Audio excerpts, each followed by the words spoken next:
Bonsoir et bienvenue à ce plateau spécial. Nous l'avons voulu pour vous, très chers téléspectateurs. C'est pour comprendre les concertations dans cette thématique. Aujourd'hui, nous allons darder notre regard sur l'économie et les finances avec le professeur Faustin Luanga. Il est économiste de formation et de profession. Il est aussi haut fonctionnaire à Genève, à l'Organisation mondiale du commerce. Il est professeur d'économie et de finances. Il est aussi ancien conseiller du chef de l'État en matière économique et en développement. Bonsoir, professeur. Bonsoir. Vous étiez porté disparu de Kinshasa et vous vous êtes retrouvé à Genève. Vous revenez à Kinshasa pour les concertations. Est-ce que vous y croyez véritablement, vous?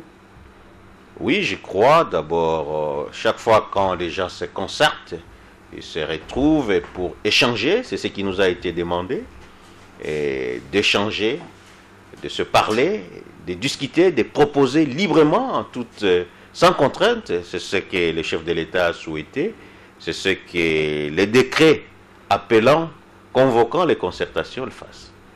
Oui, j'y crois, j'y crois. Et vous restez optimiste quant aux résultats que devront donner ces concertations?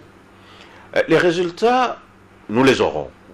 Ce qui fait le succès, ce n'est pas les résultats tout simplement, c'est la mise en œuvre des résultats qui feront les succès, qui fera les succès de ces concertations. Parce que si on ne met pas en œuvre les résultats qui vont découler des 5 groupes thématiques, pour notre groupe, c'est l'économie, le secteur productif et les finances publiques.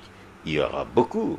On va procéder, je crois qu'on discutera dans le détail. Absolument, justement, professeur, parce que vous mettez la main sur la plaie, comme on dit. Mais prenons d'abord de manière globale. Quel est l'état aujourd'hui de la situation des finances et de l'économie au monde? Au monde? Au monde. Bon, le monde sort d'une crise financière et économique sévère depuis l'an 2008. Ces effets continuent à se faire attendre. Il y a un effet de reprise dans certaines économies comme les États-Unis, le Japon qui commence à reprendre, mais l'Europe est encore, une bonne partie de l'Europe est encore en récession. Depuis 2008, la crise financière a frappé le monde occidental, le capitalisme, là où ça fait mal, ça c'est le portefeuille, et le monde ne s'est pas bien porté. Il y a eu beaucoup de fermetures d'usines aux États-Unis. On a vu des grandes entreprises, des grandes usines comme General Motors menacées de fermetures, qui ont été sauvées par l'apport massif d'argent de l'État. C'est que c'est un mythe qui est tombé, que l'État pouvait intervenir dans l'économie capitaliste. Parce qu'avant, on pensait les libres arbitres et les libres du marché, la loi du marché devait tout réguler, mais la main invisible, comme on l'appelle, n'a pas pu réguler la crise financière, où il y avait beaucoup de dysfonctionnements, surtout d'informations asymétriques, qui ont fait que l'État a dû intervenir. L'État a intervenu, continue à intervenir pour sauver la Grèce, pour sauver l'Italie, le Portugal, Chypre en Europe. C'est que l'État a dû intervenir avec beaucoup d'argent. L'Europe, par exemple, a perdu plus de 1000 milliards depuis 2008 pour seulement sauver le secteur bancaire. Bon, il s'est passé quelque chose vraiment de grave. Alors, ce qui me heurte un peu, quand l'Europe est en crise, vous vous dites, le monde ne va pas bien. Parce que l'Europe représente beaucoup pour le monde. L'Europe à elle seule exporte beaucoup et importe beaucoup pour le monde. Voilà pourquoi c'est une machine, l'Europe. Je ne suis pas européen pour faire l'éloge de l'Europe, mais sur le plan économique, quand vous prenez l'Afrique, la plupart des produits africains sont exportés, ce qui est vendu dans les marchés européens. Pour nous, le Congo, par exemple, nos produits sont vendus pour la plupart dans le marché européen. Et ce n'est pas seulement pour l'Afrique. L'Europe est aussi les grands marchés pour les produits chinois, les produits des produits émergents, et même pour les États-Unis. Voilà pourquoi quand l'Europe, les États-Unis, le Japon souffrent à la fois, la demande mondiale baisse et tout le monde souffre. Mais qu'en est-il de l'Afrique? Puisque en Afrique, globalement, les économies sont en train d'émerger. la croissance approche celle à 2 chiffres. Bon, l'Afrique est en train d'émerger pour plusieurs raisons. D'abord, l'Afrique a connu son ajustement dans les années 80. Ce que l'Europe ou les pays comme l'Europe du Sud, comme le Portugal, l'Espagne, qui vivent, qui ont vécu pour le moment au-dessus de leurs moyens, qui sont en train de rattraper en plein fouet cet endettement excessif. L'Afrique l'a connu avec des ajustements structurels. C'était très très dur dans les années 80. Moi, j'étais étudiant où vous vous réveillez du jour au lendemain, on a coupé la bourse, on a fermé le campus, la restauration, on a stoppé les transports parce qu'on a bloqué toutes les dépenses pour essayer de s'ajuster. C'est ce qui se fait dans le pays comme... Bon, revenons à votre question. Pourquoi l'Afrique s'en sort? Et en réformé, l'Afrique a investi et attire beaucoup d'investissements, surtout par exemple de la Chine, de l'Inde, du Brésil. C'est que l'Afrique a su diversifier son portefeuille d'investissement. Il y a aussi le boom des matières premières. Malgré la crise, la demande chinoise est en train d'attirer beaucoup de matières premières.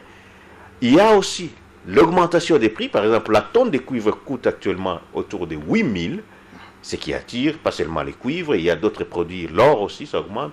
Et l'Afrique tire profit de ça. Est-ce que vous pouvez affirmer, professeur, que l'Afrique a été un peu plus voyante, plus prospective que l'Europe, plus intelligente que l'Europe? Non, non, il y a plusieurs facteurs qui expliquent la croissance de l'Afrique. L'Afrique a été un pays immune de la crise parce que l'Afrique commerçait peu avec l'extérieur.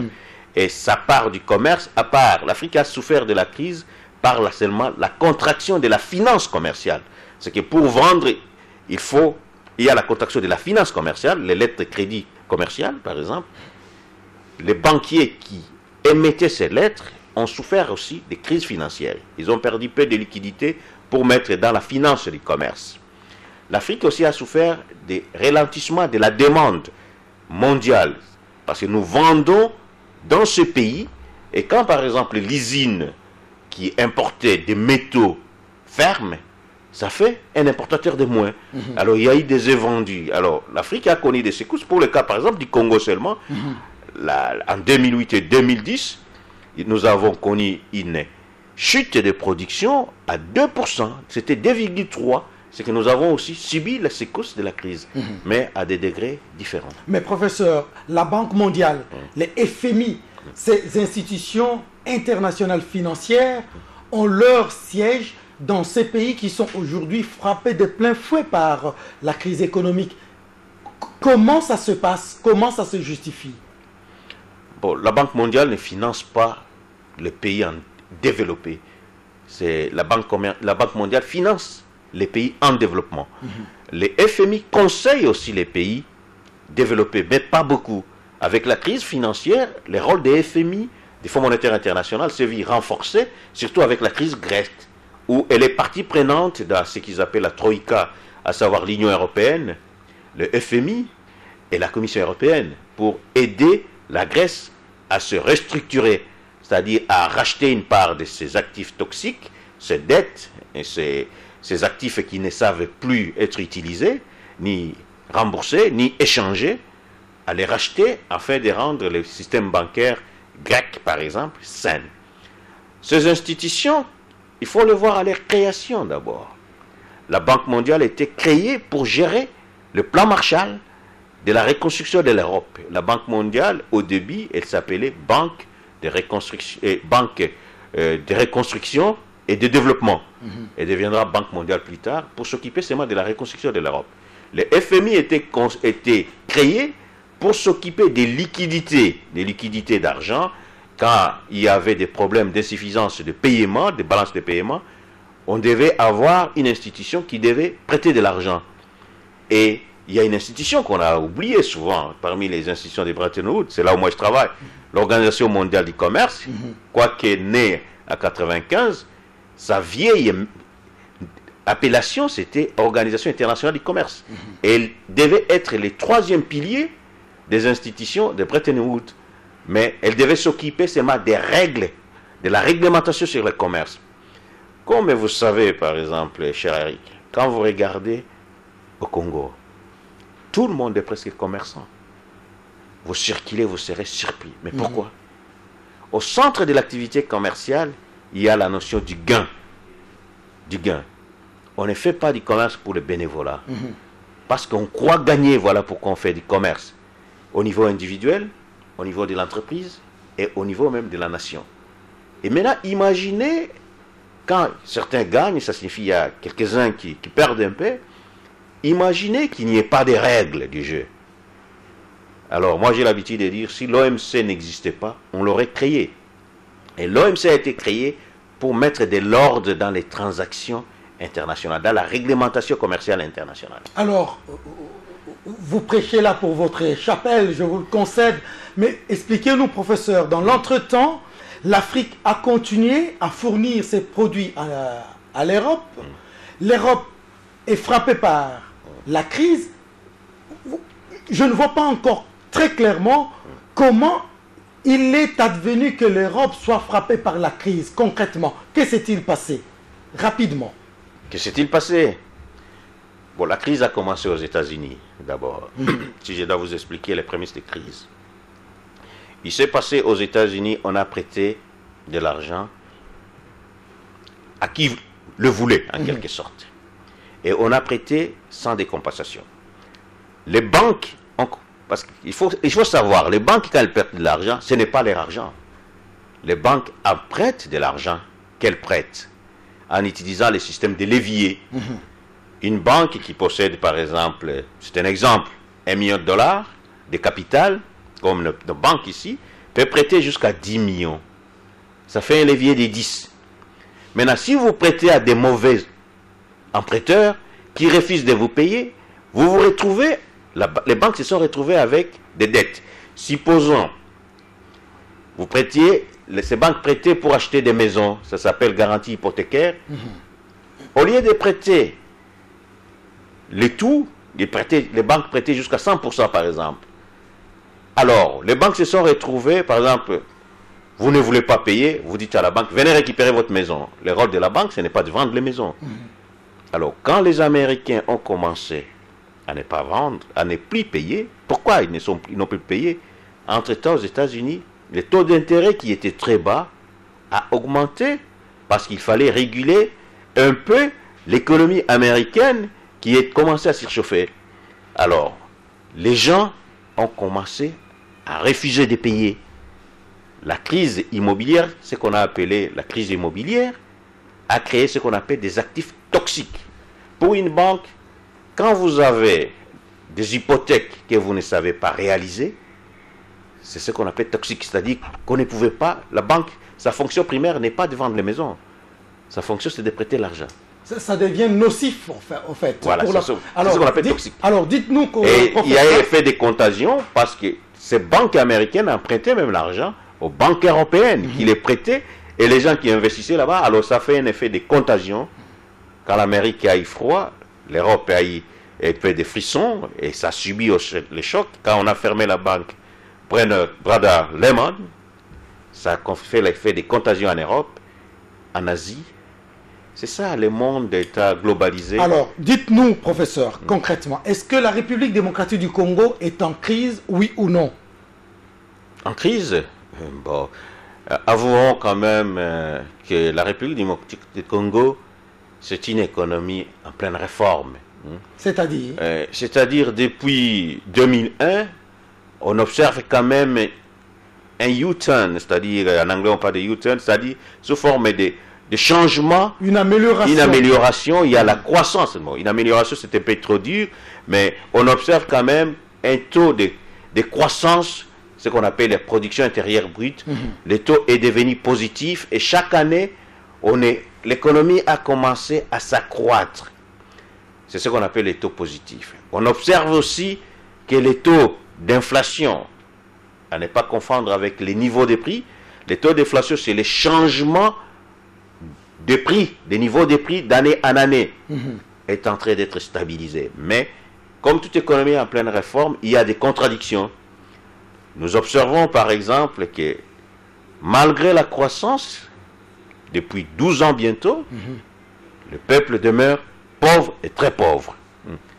Malgré que les taux d'inflation on dit que c'est stabilisé, on ne dit pas, mais c'est constaté, c'est stabilisé, parce que ça décroît chaque année, on n'a plus des taux d'inflation, les prix qui changent au jour au lendemain, où on partait le matin, le soir ça changeait, mais le niveau des prix est encore très élevé par rapport au Congolais qui n'a pas de salaire, qui ne suit pas les rythmes salaires, et le taux de chômage des Congolais est très élevé. Voilà pourquoi on ne perçoit pas la croissance, les effets de la croissance, ni les effets de la baisse des taux d'inflation. Mais professeur, c'est là justement le problème. Comment expliquez-vous scientifiquement cette ambivalence?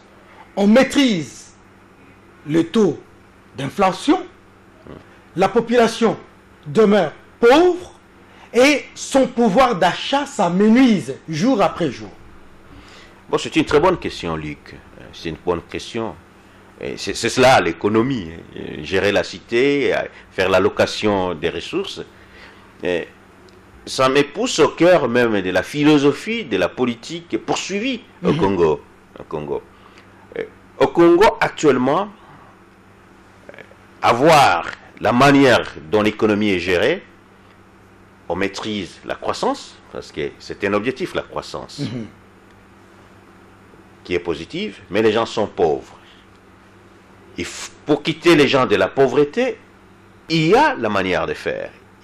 L'économie doit servir à créer des richesses. C'est ça l'objectif de toute philosophie économique. Créer des richesses. Pourquoi créer des richesses? Pour améliorer le bien-être des citoyens. Ça, c'est l'objectif de tout politicien, et l'économie est au service de la politique d'un pays. Alors, est-ce que notre économie est conçue de telle que, ou elle est gérée de la manière pour créer des richesses? C'est une question fondamentale. Et je voudrais, professeur, que vous puissiez y répondre tout à l'heure, parce que je voudrais vous poser justement cette question. Est-ce qu'aujourd'hui, notre économie crée des richesses pour le bien-être collectif? Donnons crédit aux dirigeants. L'économie crée des richesses parce qu'il y a accroissement marginal des richesses. Mais l'économie crée des richesses dans des secteurs qui ne sont pas porteurs de création d'emplois massifs. Je m'explique. Parce que quand il y a croissance, ça signifie qu'il y a quand même augmentation des richesses. On est parti d'une petite base. Les usines étaient, les guerres et tout ça, ça a détruit les tissus économiques qu'il faut reconstruire. L'agriculture qui employait beaucoup de gens est à déliquescence. Il faut rebâtir les fermes, il faut reconstruire les plantations, parce que ça employait beaucoup de gens. C'est à l'abandon. Alors la priorité qui est poursuivie pour le moment n'est pas porteuse de création de richesses qui touchent la masse. Voilà pourquoi on ne sent pas ça. Pourquoi? Parce que on focalise plus sur le paraître, c'est-à-dire l'inflation. L'inflation, réduire l'inflation, c'est bonne chose. Mais quand vous réduisez l'inflation, c'est-à-dire les changements des prix, mais les niveaux des prix demeurent très hauts, il y a un problème. Parce que qu'est-ce qui fait que les prix demeurent hauts au Congo? Parce que vous pouvez maîtriser l'inflation, les changements des prix, mais si les taux doivent baisser, il y a ce qu'on peut faire. C'est la productivité et la compétitivité de l'économie. C'est quoi? C'est les coûts de production qui est très élevé au Congo. Pourquoi les coûts de production est très élevé? Les usines sont vétustes, vieilles. Les points d'écoulement sont très éloignés des centres d'approvisionnement. Alors les points de marché, les foyers d'agglomération comme Kinshasa sont très éloignés des centres d'écoulement ou bien des centres d'achat à l'intérieur du pays. Les infrastructures, les coûts physiques de déplacement très élevés. Et puis il y a ce que nous appelons les coûts humains. Les tracasseries administratives aussi sont élevées, ce qui fait que les coûts est très très élevé. Je vais vous donner un exemple simple que moi j'aime donner. C'est le ciment. Tout à fait. Le ciment. Vous le savez, le chef de l'État parle de la révolution de la modernité. C'est qu'il faut beaucoup construire. Il faut beaucoup moderniser. Mais comment moderniser un pays quand le sac de ciment vous coûte 20 $? À Kinshasa, 50 $ chez moi dans le Maniema, ou bien au Kasaï.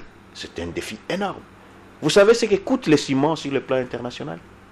Au Vietnam, le sac de ciment coûte 3 dollars. En Égypte, 4 dollars. On peut importer ce ciment à Matadi, c'est 5 dollars.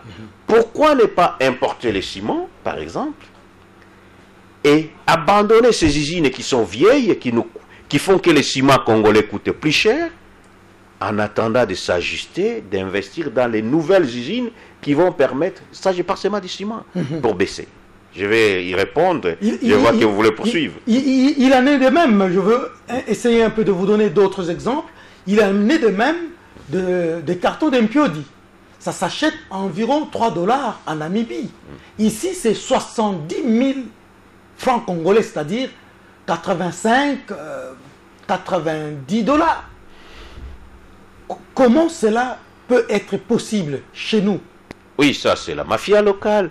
Et on parle, vous savez, quand il y a attente illicite des opérateurs économiques, le commerce triangulaire, ça signifie quoi? On achète en Namibie, on fait taxer comme si les produits venaient de l'Europe, ça avec un contrôle du ministère, je crois de l'économie qui contrôle les prix, avec un contrôle du ministère des Finances, on peut savoir comment expliquer que le chinchambre qui coûte, rendu Matadi, hors douane, 3 ou 10 dollars, Kinshasa, 70 dollars. Il y a un problème, c'est un coût très élevé.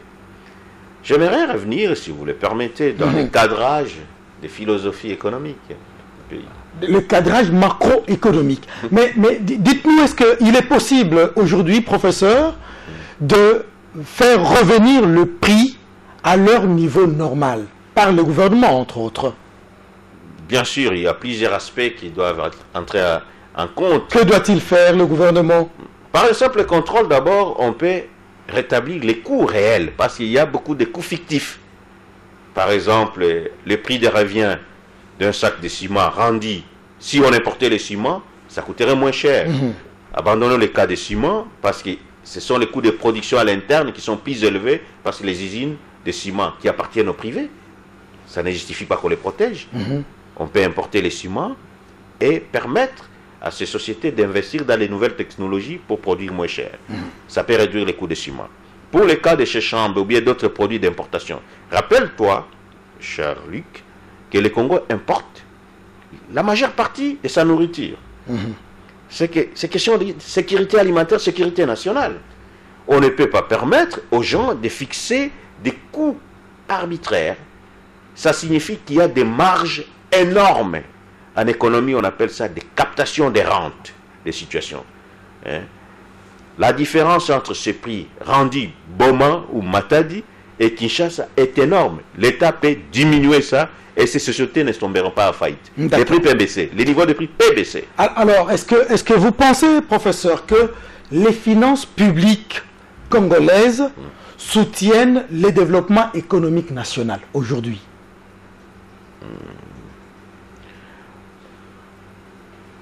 C'est la philosophie même de la finance ou du financement des développements que vous me demandez d'apprécier. Oui.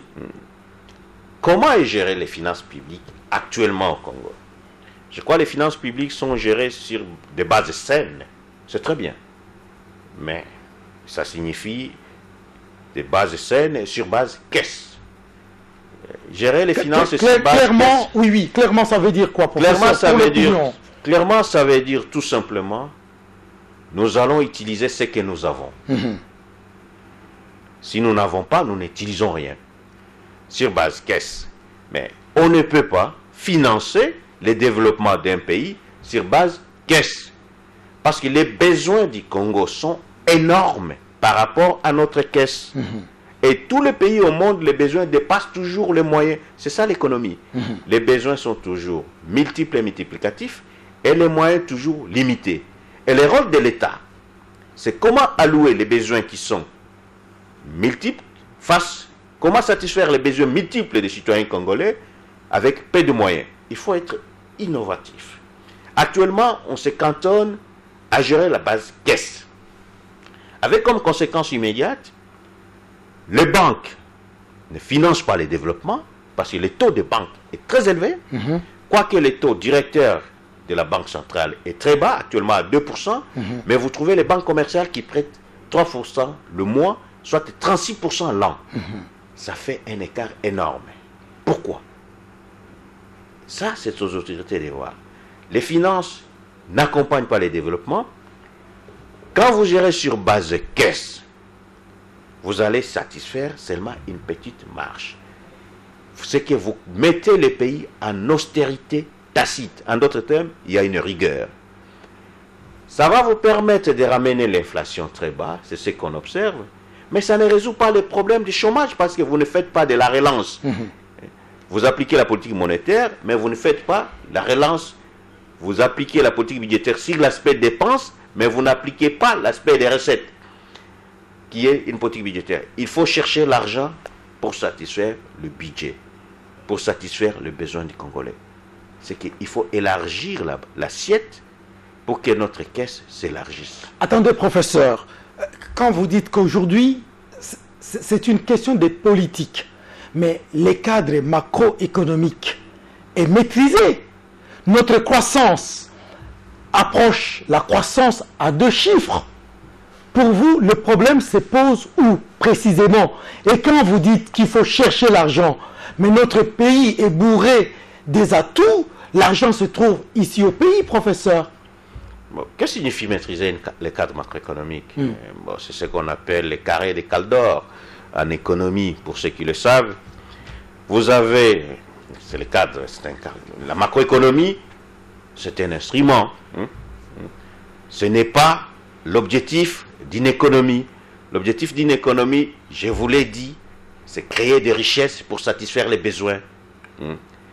Et on se sert d'un cadre, de l'instrument qui est la macroéconomie. Il y a la microéconomie, il y a l'investissement, il y a les social, il y a l'éducation, il y a d'autres aspects. C'est que gérer un pays ne s'arrête pas à la gestion macroéconomique, le cadre macroéconomique. C'est un des éléments qui est maîtrisé.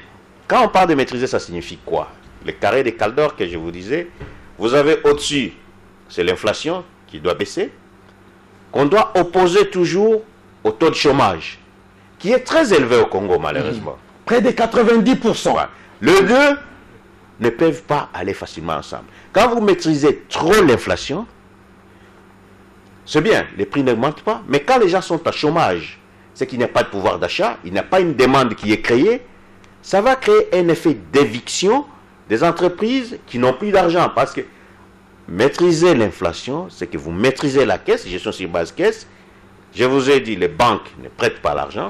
Et quand vous ajoutez la manière dont la dette intérieure est bloquée aussi, parce que le gouvernement ne paye pas la dette intérieure, c'est que les entreprises souffrent des problèmes de trésorerie, mais ils vont fermer. Ils vont fermer. Ça ne va pas créer d'emploi. Est-ce que ça veut dire, professeur, vous allez continuer, que lorsqu'on nous dit que nous avons maîtrisé les cadres macroéconomiques, est-ce que ça veut dire que c'est un écran de fumée qu'on met sur la face des Congolais, puisque, effectivement, socialement parlant, nous ne ressentons pas les effets de cette maîtrise du cadre macroéconomique? J'aimerais revenir d'abord pour expliquer que le cadre macroéconomique n'est qu'un instrument. Les politiciens doivent définir l'objectif, la vision de l'économie qui est de créer des richesses pour satisfaire les besoins du Congo, se servir des cadres macroéconomiques qui est utile, mais insuffisant. Oui, expliquez-nous dans le même temps, professeur, ce que c'est créer des richesses dans votre entendement. Revenons d'abord à la cadre macroéconomique et puis je vais expliquer les richesses. Oui. On a stabilisé l'inflation face à un chômage élevé. On a un surplus budgétaire dans un contexte de non-satisfaction de plusieurs besoins. C'est incohérent. Vous ne pouvez pas dire que vous êtes en surplus budgétaire dans un pays comme le Congo où il y a beaucoup de besoins. Vous ne pouvez pas dire que vous êtes en surplus budgétaire dans un pays où la dette intérieure n'est pas payée. Vous ne pouvez pas dire que vous êtes en surplus budgétaire dans un contexte des arriérés de paiement et des blocages de paiement. C'est question d'interprétation là. C'est que ce cadre macroéconomique, si vous pouvez l'appeler fumé, est sujet à interprétation. Deuxième aspect, là, c'est l'autre point de carré des Caldor. J'ai parlé au niveau de la croissance, du surplus, du chômage. Il reste l'autre aspect, la balance du paiement extérieur. C'est que vous gérez très bien, vous bloquez les dépenses pour accumuler des réserves de la Banque centrale. Quand vous réunissez ces 4 points, on dit que la cadre macroéconomique est maîtrisée. On concède ça au gouvernement? Oui, il maîtrise la cadre macroéconomique, mais pour quelle finalité? Pourquoi bloquer l'argent dans un pays où les taux de chômage est très élevé? Pourquoi rabattre les prix très bas qui permettent même plus aux entreprises de créer facilement? Il faut passer à la relance. C'est une autre vision, c'est ce que j'ai dit. Il faut changer vraiment la vision et la manière de gérer l'économie. Le cadre macroéconomique, c'est simpliste, c'est le FMI.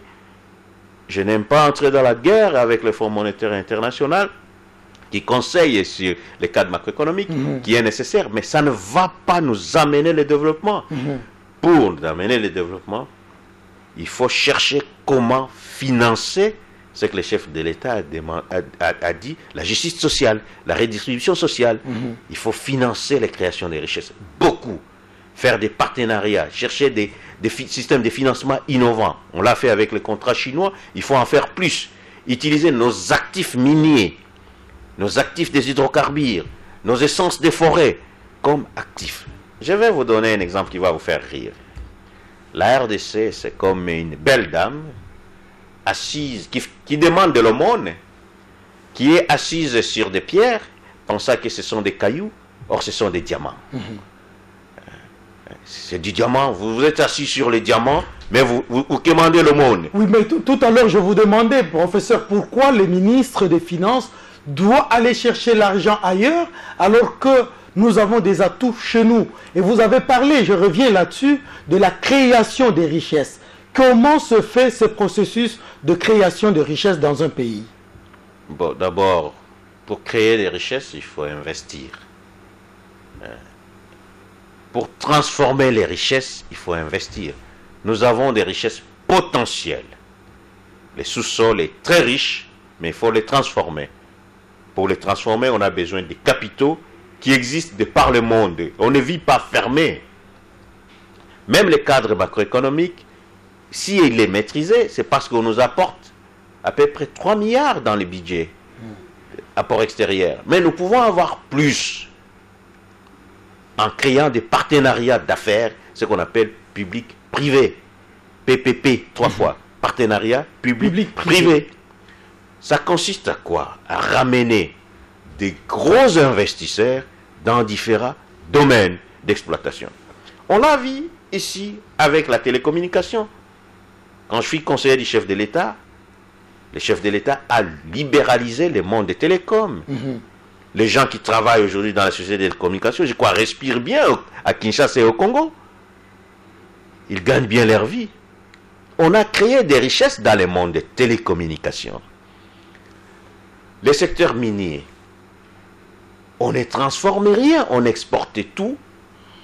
Prenons la tonne de cuivre, elle coûte 8 000 $, la tonne sur le marché mondial. Vous savez combien la tonne a été échangée dans les contrats chinois? 35 $. La tonne, ça ce n'est pas créer des richesses. Si on avait encouragé, vous avez vu des joint ventures ici, des partenariats chinois et congolais, des sociétés chinoises et congolais créées ici au Congo, beaucoup, il n'y en a pas. Il fallait créer beaucoup de sociétés de transformation, même des premières transformations de ces minéraux. Ça c'est créer des richesses. Et pour chaque secteur, on créait ces choses.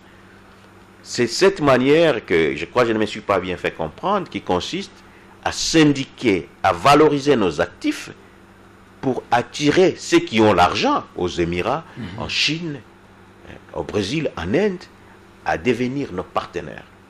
Ça a un double avantage. Par exemple, si nous faisons des partenariats économiques d'intérêt commun dans les pays limitrophes, quand vous regardez la cartographie géologique de nos minéraux, c'est autour des frontières. Mais si nous créons des zones de partenariat pour tous les produits stratégiques, l'eau, l'énergie, des cuivres, le cobalt où nous sommes les premiers, mais quand il n'y a pas de politique, on va revenir sur les politiques, mais on ne peut pas s'en sortir. Connaissez-vous la politique actuelle du gouvernement sur le cobalt, par exemple, où nous avons 80% des réserves de cobalt. Quelle est la politique sur la recherche, la transformation, la production de cobalt? Je la cherche, je ne la trouve pas. Ça, c'est par filière. Cuivre. Quand vous demandez, on va vous dire c'est les codes des investissements. Non, les codes, c'est un instrument. C'est qu'il y a une confusion de genre entre les instruments et les politiques. Voilà pourquoi au niveau, il faut qu'on revienne là-bas, au niveau des états généraux des concertations, on doit remettre à plat, après un diagnostic sans équivoque de l'existant, du cadre réglementaire, de la vision de l'économie, on doit remettre tout ça pour réfléchir qu'est-ce qui est stratégique, les intérêts stratégiques de nos partenaires, comment on peut créer ensemble des richesses pour organiser la cité. Professeur, vous allez revenir pour dire un peu plus. Est-ce que vous avez l'impression qu'aujourd'hui, la République démocratique du Congo navigue à vue concernant une politique, concernant notamment nos matières premières? Il n'y a pas que les cuivres, il n'y a pas que le cobalt, il y a les coltons, il y a de l'or. Mais aujourd'hui, au moins, professeur, on voit qu'il y a des grandes entreprises qui viennent ici pour exploiter ces atouts naturels dont nous disposons, nous. Est-ce que ça ne crée pas suffisamment de richesses? Mais ça ne crée pas. Pourquoi? Vous avez posé une question et plusieurs sous-questions. Naviguer à vue, bon, c'est quand même une grave accusation, je ne peux pas dire ça. On navigue avec des boussoles, peut-être avec... on est à l'ère des GPS. C'est ce qu'on appelle Global Positioning System, qui vous donne des indications précises. Peut-être nous n'avons pas des outils appropriés. Si je peux prendre cette métaphore, nous sommes à l'âge des GPS et nous voulons utiliser les boussoles ou bien des équerres. Ah ben, bon, ça veut dire, professeur, qu'on navigue à vue. Je ne vais pas confirmer ça, ça vous engage à vous, mais il y a moyen de faire mieux. Il y a moyen de faire mieux. Changer de stratégie. Par exemple. C'est-à-dire naviguer cette fois-là avec les GPS. Par exemple. Et donc maintenant, on n'a pas de GPS, donc nous naviguons à vue. Et lui, que je ne vais pas vous suivre sur ce chemin, laisse-moi extrapoler un peu, par exemple. Allez-y. Prenons le cas du secteur minier, dont vous dites. Ils peuvent venir en désordre, comme ils viennent, ou bien en ordre. Nous avons quand même les cadastres miniers. Nous essayons de faire ça en ordre. Mais pour créer les richesses qui nous reviennent, il faut que l'État perçoive sa part. La fiscalité minière est à repenser. Savez-vous quel est le taux de la fiscalité minière? C'est 2 ou 3%. Au moment, le même taux est de 30% en Chili. Pourquoi nos minéraux doivent quitter les sols à taux de 3% ou Chili, ça je parle des cuivres, c'est 30%. Bon, ils donneront des explications, ceux qui nous dirigent donneront des explications. Mais il faut repenser ça. Il faut obliger ces entreprises à transformer, les encourager et les accompagner. Mais il y a des préalables. Il faut aussi qu'on investisse dans l'énergie pour qu'on puisse transformer. Là, ça va créer des richesses.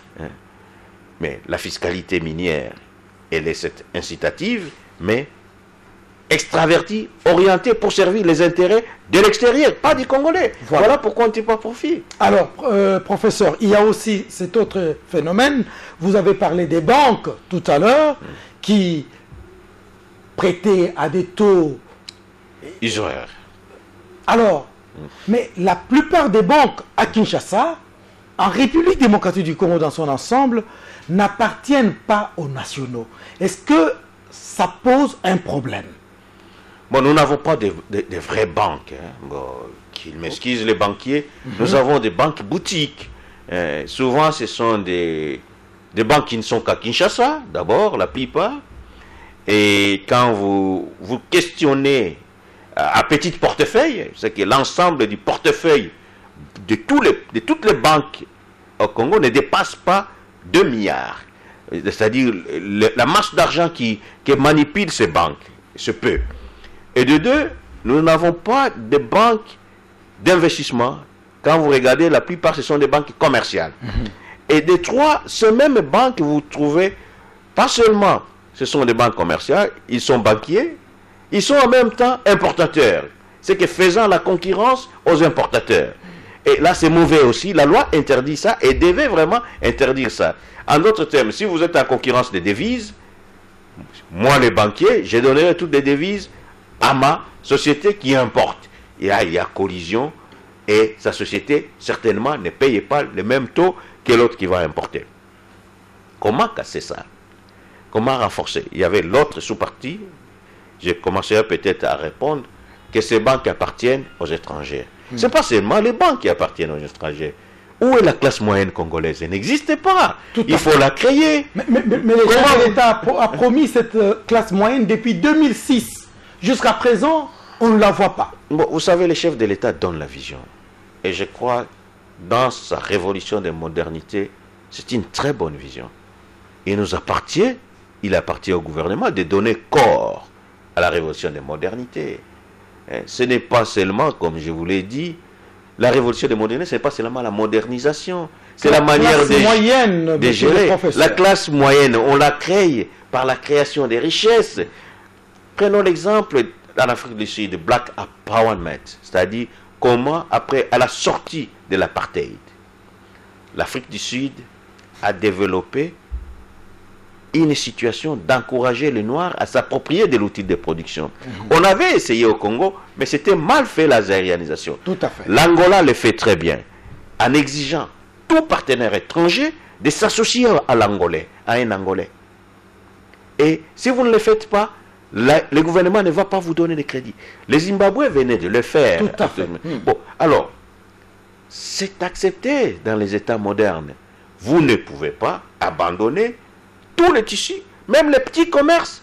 Il y a la loi sur les commerces qui interdit aux petits commerces aux étrangers. Mais vous trouvez, je n'ai rien contre les étrangers. Mais faisons la sélection. Je ne vois pas un Congolais être accepté en train de vendre des beignets ou des babouches, comme on a vu des Chinois, même à Kingasani, en train de vendre maintenant des beignets ou des babouches. Non, ça ne se fait pas. D'autres pays interdisent ça. Le Maroc, la Tunisie, d'autres pays interdisent. On n'a rien contre nos collègues ou bien nos confrères africains qui viennent de l'Afrique de l'Ouest, mais qui nous apportent des capitaux, qui ne fassent pas concurrence déloyale aux petits commerçants congolais. On ne créera pas la classe moyenne des Congolais quand on ne les laisse pas ne fût-ce que ça. Il n'y a pas une politique d'accompagnement et d'encouragement de la classe moyenne. Il faudrait l'accompagner. La SOFIDE était faite pour accompagner ça, mais elle est en train d'être redynamisée. Espérons qu'elle pourra être. Il y avait l'OPEP, Office des promotions des petites et moyennes entreprises. Il y a tout un ministère aussi des petites et moyennes entreprises. Mais ça, ce sont des institutions. Il faut maintenant donner les moyens et les cadres pour promouvoir. Il faut repenser aussi l'école qui doit être encouragée pour promouvoir la classe moyenne. Je vais vous donner un exemple. Si on prenait chaque année, par exemple, il y a à peu près 1000 étudiants qui finissent les universités. Même 10 000 ou 5 000, si je prends le Congo entier. Si on mettait un fonds de 50 millions, par exemple, pour récompenser les étudiants qui amèneraient un projet crédible d'investissement sous forme de classe moyenne. Vous êtes dans les bâtiments, vous créez une briqueterie, une petite boulangerie. Ça nous ferait déjà 10 000 si chacun employait 5 000. Ça se fait ailleurs, ça s'appelle les incubateurs des entrepreneurs. Et là, c'est quelque chose de concret. On créerait chaque année à peu près 20 à 30 000 jeunes qui quitteraient l'université et travailleraient dans leurs propres entreprises. Créons l'esprit d'entreprise. Innovons dans l'école qui doit répondre aux aspirations de la classe moyenne, aux aspirations économiques du pays. Il y a des grandes réformes à faire. Mais aujourd'hui, monsieur le professeur, c'est des pratiques qui n'existaient pas il y a quelques années. Aujourd'hui, il y a la TVA, taxe sur la valeur ajoutée chez nous. C'est aussi une source de revenus pour notre gouvernement.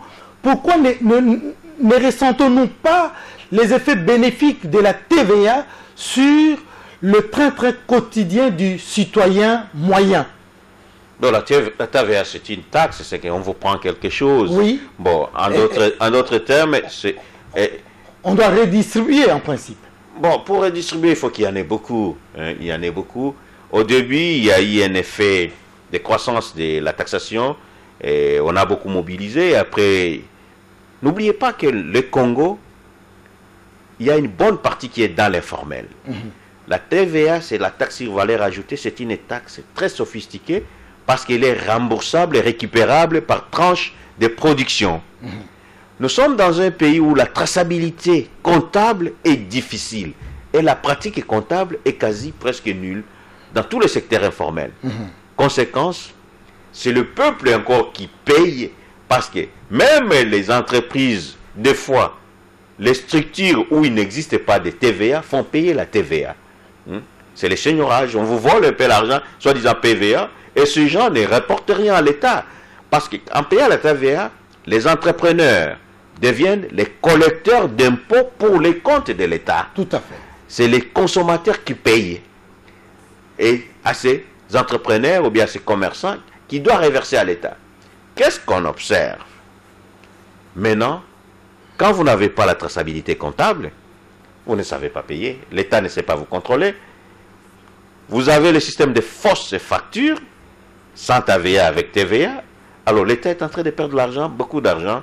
Je crois qu'il y a eu au début, c'est une très bonne idée, mais même en France qui a créé la TVA, il y a 30% à peu près de fraude à la TVA. C'est une taxe très difficile à mettre en place. Mais est-ce qu'il avait été temps pour nous de l'appliquer ici en République démocratique du Congo? Bon, il faut toujours commencer par essayer. Bon, je crois que la mesure a été avoir la manière dont on est en train de se racheter et avoir la manière, je crois que la mesure a été un peu précipitée. Bon, j'ai appris que les gouvernements vont acheter maintenant des terminaux de captation de TVA. Ce sont des calculatrices spéciales pour calculer automatiquement et relier aux terminaux de la Direction générale des impôts. Je crois que ça va améliorer la couverture et surtout la mobilisation de la taxe sur la valeur ajoutée. Alors, professeur, vous êtes venu ici, en République démocratique du Congo, pour les concertations. Est-ce que, dans votre thématique économico-financière, vous réfléchissez à tous ces problèmes? Est-ce que, finalement, on peut espérer que vous allez proposer un schéma de sortie de ce que je peux qualifier comme bourbier de notre pays au lendemain des concertations? Bon, je crois que le chef de l'État a donné des directives claires dans son discours d'orientation. Les décrets convoquant des concertations ont aussi précisé l'objectif attendu de ces concertations. Au-delà des réflexions, de se parler, d'échanger et de proposer, le peuple, d'après les discours du chef de l'État, attend des propositions réalistes et réalisables dans différents domaines, consolidation de la paix, cohésion nationale, et pour ce qui nous concerne, accélérer le développement économique du pays, améliorer le bien-être des citoyens. Qu'est-ce que nous faisons concrètement? On passe à l'état des lieux, au diagnostic de l'économie congolaise. Ça a déjà été fait, professeur. Si, ça a été fait, la répétition est la mère de toute science. Nous avons beaucoup de textes. Qu'est-ce qui va faire la différence? C'est les propositions. On nous a demandé des propositions réalistes et réalisables. Mais ça, c'est l'objectif que nous fixons.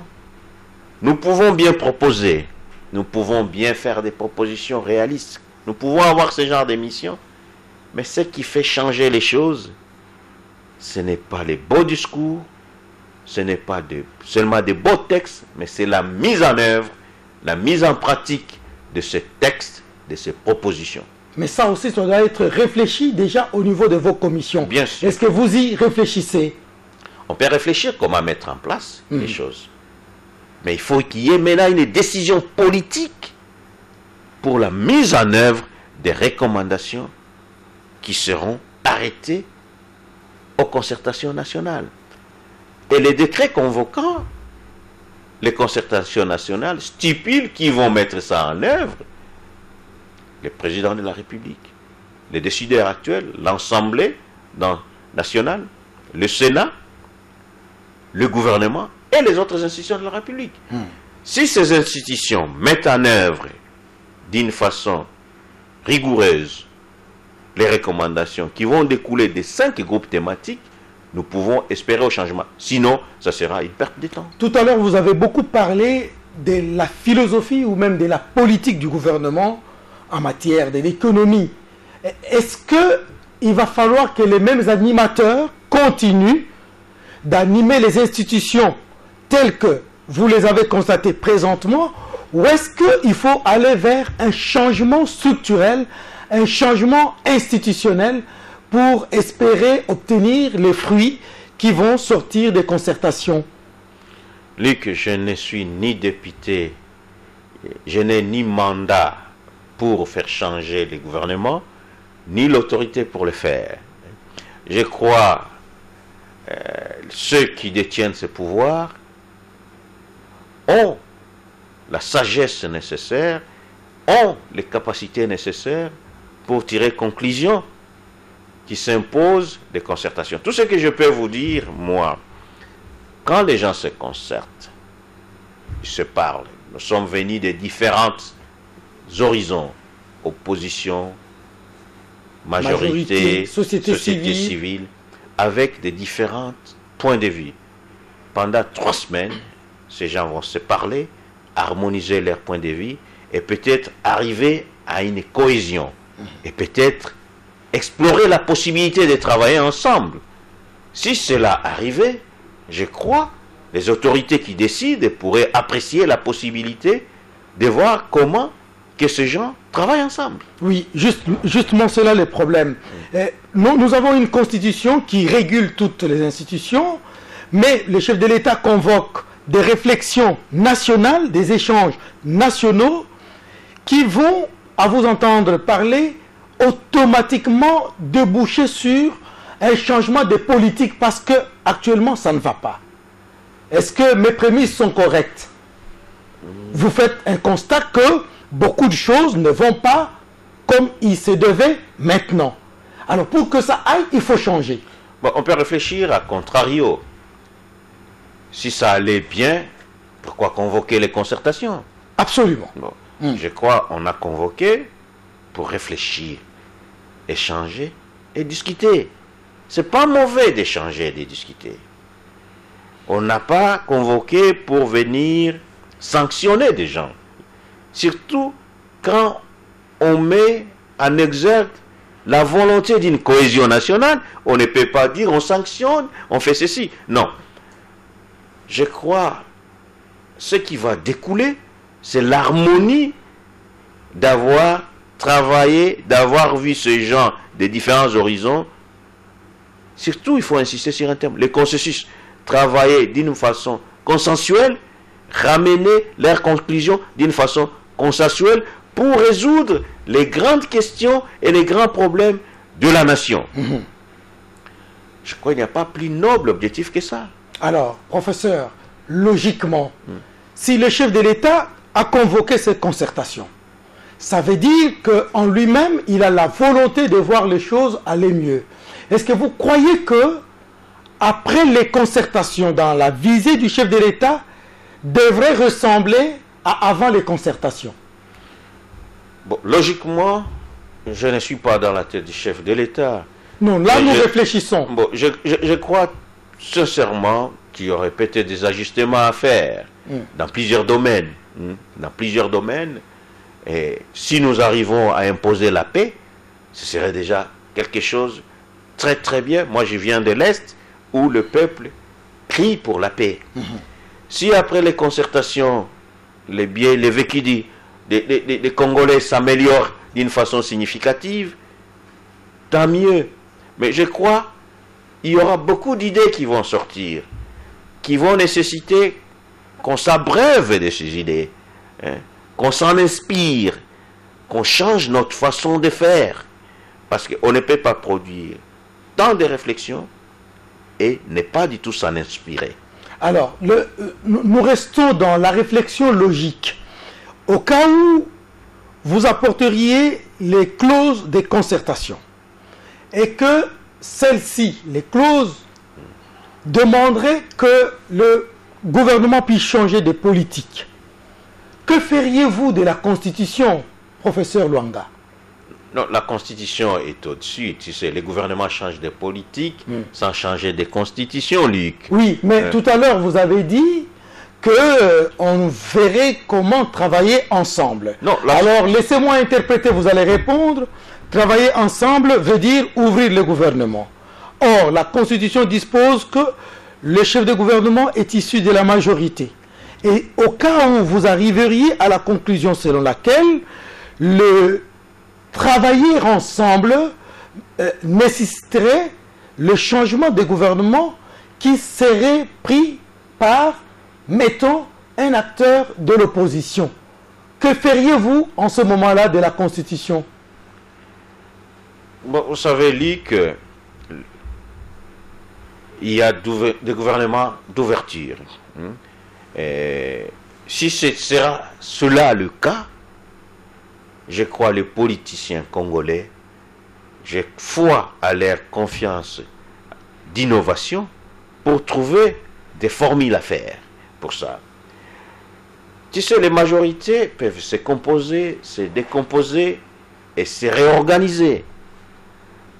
Quand vous convergez ensemble, peut-être à la sortie, j'ai dit peut-être, je ne suis pas dans le secret des dieux, peut-être à la sortie des concertations, il y aura moins d'opposition. Peut-être la majorité s'agrandira à la sortie des concertations. Et ça rendrait la vie facile.